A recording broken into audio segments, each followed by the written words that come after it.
Assalamualaikum warahmatullahi wabarakatuh. Waalaikumsalam warahmatullahi wabarakatuh. Gus niki wonten pertanyaan dari Instagram yang masuk dari yang punya nama Bocil87, Gus. Monggo untuk Nggih, Bocil. Waalaikumsalam warahmatullahi wabarakatuh. mau bertanya tentang qada dan qadar Allah secara detail bagi orang awam seperti saya, biar tidak salah memahami dan salah pemahaman. Terus pun Gus. Untuk Mas Bocil, waalaikumsalam warahmatullahi wabarakatuh ya. Tentang qada dan qadar. Ya. Qada itu ini menurut definisi termasuk dikasih batu saja kalau nggak salah.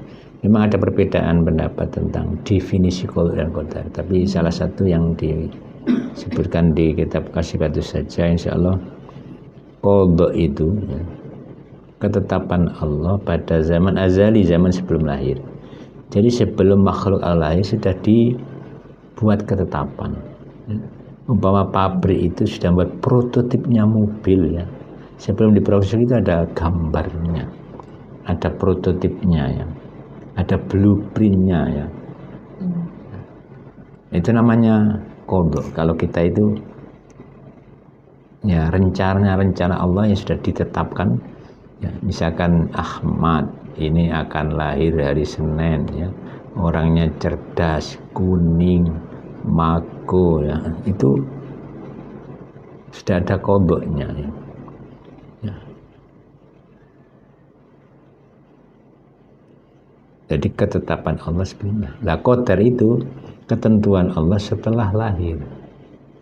Jadi perwujudan dari qada itulah qadar Allah.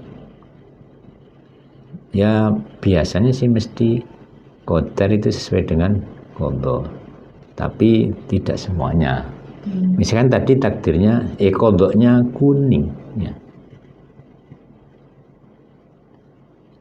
Ya. Tapi setelah lahir kok setengah hireng.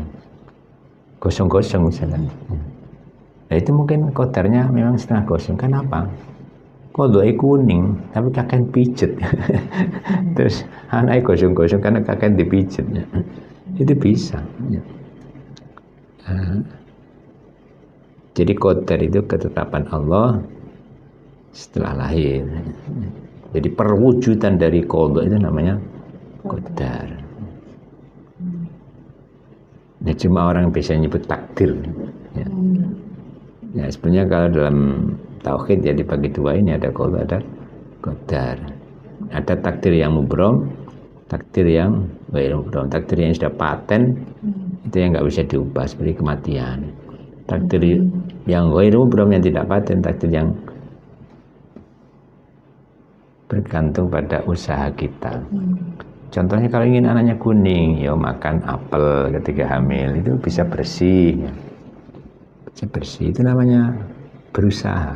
Jadi qadarnya mungkin masalah gak patek resik karena terlalu makan apel sehingga lahir bayinya kulitnya bersih.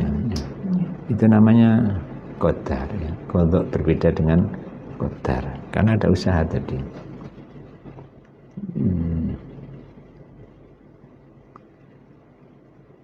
Lah kita ini sudah ditetapkan oleh Allah sebelum lahir. Ya mbuh taat mbuh nakal itu wis enek. Qul kullum min indillah. Segala sesuatu itu dari Allah. Ya. Ada kodoknya. Nah kok ada kata-kata yang baik katakan dari Allah, yang jelek katakan dari diri sendiri. Itu untuk sopan santun saja. Ma asabaka min hasanatin fa min Allah, ma asabaka min sayyi'atin fa min nafsik. Apa yang menimpamu dari kebaikan maka anggap itu dari Allah. Apa yang menimpamu dari satu kejelekan, ya nakal, jotosan misalnya, itu anggap dari dirimu sendiri. Ini sopan santun. Tapi prinsip umumnya adalah qul kullum min indillah. Katakan bahwa segala sesuatu baik buruk itu dari Allah Subhanahu wa taala. Makanya ketika Nabi Ibrahim sakit itu bukan apa ya? Ya Nabi Ibrahim masih sopan santun. Wa idza maridtu fa washfin. jika aku sakit, maka ialah yang menyembuhkan. Ini hanya sopan santun Nabi Ibrahim kepada Allah Ta'ala. Aslinya ya, jika Allah membuat aku sakit, dialah yang menyembuhkannya. Nah, jadi ini yang perlu diketahui, semua takdir Allah. Cuma manusia kan diberi akal untuk sebagai pertimbangan, hati sebagai pertimbangan. Maka biasanya kalau ada orang bertanya tentang perbuatan, tanyakan pada hati kecil. Nah, itulah hati nurani, itu pasti dia cenderung pada yang baik. Walaupun perilakunya jelek, hatinya kadang menolak. Itulah hati nurani. Nuru aini, ya, mata hatiku, cahaya mata hatiku. Menjadi bahasa Indonesia hati nurani. Jangan dibuat bahasa Jawa nuroni, meniduri. Enggak baik. Ya. Saya kira itu.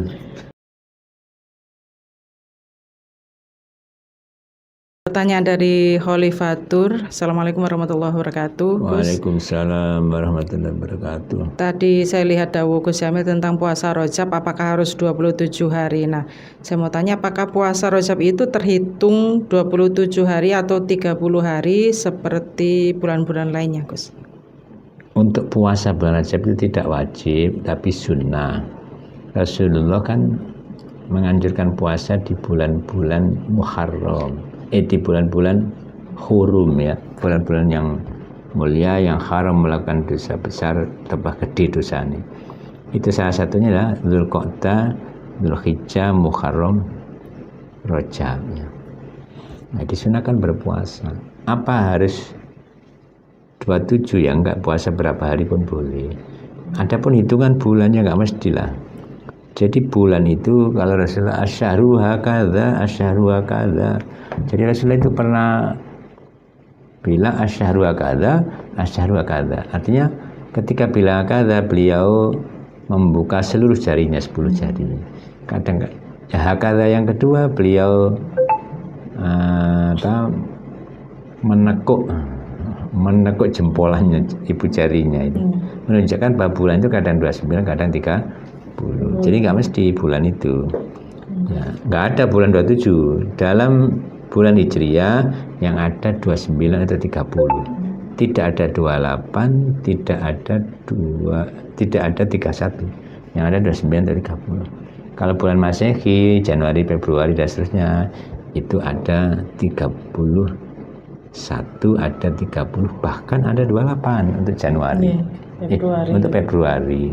Itu mungkin bulan kabisat. Bulan yang habis dibagi 4 namanya bulan kabisat. Biasanya Februarinya 28 hari.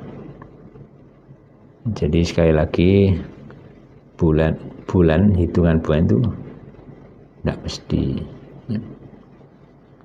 Nomor 2, puasa Rajab, puasa Syaban boleh sebisa-bisanya. Sehari 2 hari boleh. Saya kira itu.